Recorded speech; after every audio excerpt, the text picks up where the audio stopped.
آج کل ہمارے ملک میں ایک عجیب قسم کی بے چینی اور اضطراب لوگوں کے دلوں پر چھایا ہوا ہے۔ ہر طرف سے حالات بڑے تشویشناک نظر آتے ہیں۔ عوام کے اوپر مہنگائی کا ایک طوفان مسلط ہے۔ ملک کے خزانے خالی ہو رہے ہیں۔ سیاسی طور پر قوم بٹی ہوئی ہے۔ عدم استحکام سیاسی طور کے اوپر بھی ہے، معاشی اعتبار سے بھی ہے۔ سیاسی سطح پر ایک ہنگامہ برپا ہے۔ ملک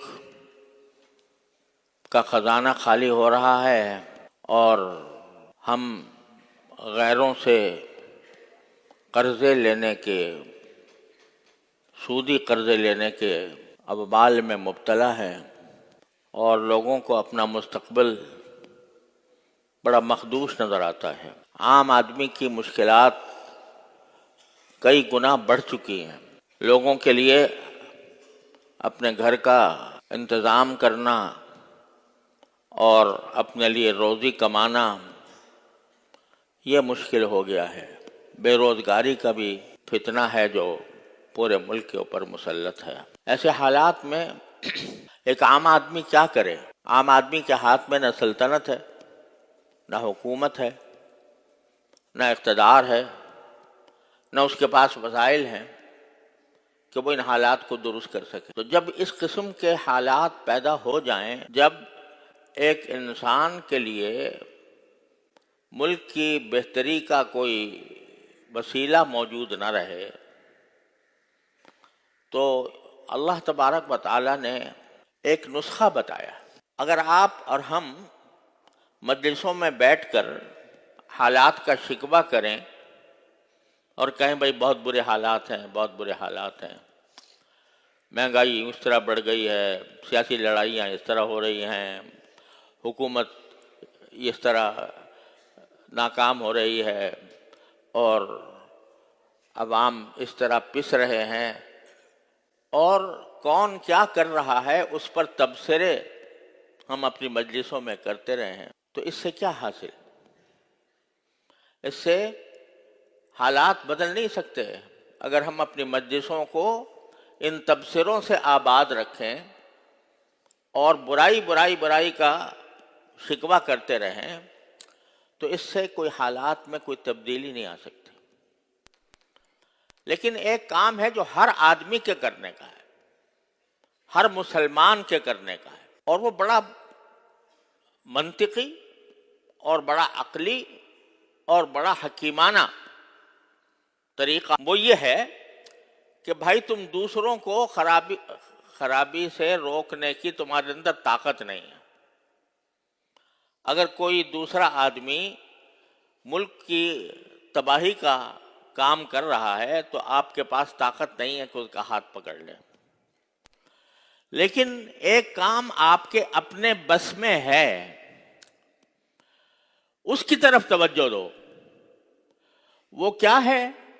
وہ یہ کہ تم خود اپنے آپ کی طرف دیکھ کر، اپنے حالات کا جائزہ لے کر، جہاں جہاں تم اپنے زندگی میں غلطی کر رہے ہو، کم از کم اپنے آپ کو اس غلطی سے بچا لو۔ آج اگر ہم یہاں 1500 آدمی موجود ہیں اور ہم میں سے ہر ایک یہ تہیہ کر لے کہ میں اپنے آپ کو ٹھیک کروں گا، یعنی میرے اندر جو غلطیاں پائی جا رہی ہیں ان کی اصلاح کروں گا، ان کو درست کروں گا۔ اگر یہ 1000 آدمی یا 2000 آدمی جو بھی ہیں، وہ اگر یہ تہیہ کر کے اپنی اصلاح کی طرف لگ جائیں تو 1000 آدمی ٹھیک ہو گئے۔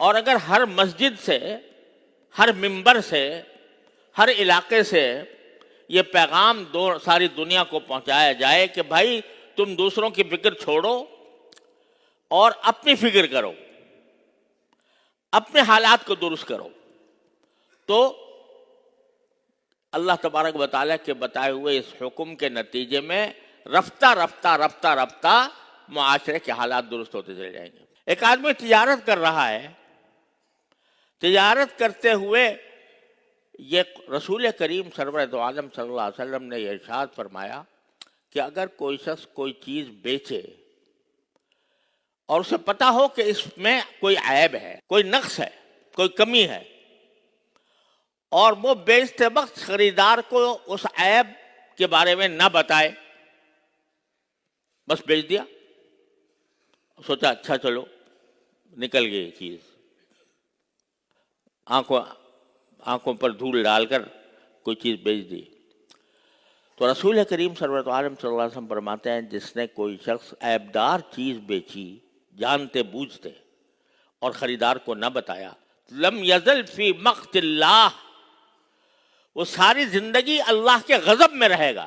لم یزل فی مقت اللہ، لم یزل کا لفظ ہے کہ اللہ کا غضب اس کے اوپر مستقل رہے گا زندگی بھر، کہ اس نے ایک عیبدار چیز بغیر اس عیب کو بتائے فروخت کر کے دھوکہ دیا، یہ حرام کام کیا، حرام کام کیا، اس کی وجہ سے جو پیسے لیے اس پیسے میں حرام مل گیا، اور اس پیسے سے جو خریدے گا سامان اور جو رزق کھائے گا اس میں حرام کی آمیزش ہو گئی، اور وہ جو لقمہ کھا رہا ہے اس کا ایک حصہ حرام ہو گیا۔ کتنے ارشادات ہیں نبی کریم سرورت عالم صلی اللہ علیہ وسلم کے اس بات پر کہ حلال کھانے کے لیے کا اہتمام کرو، حرام سے بچو۔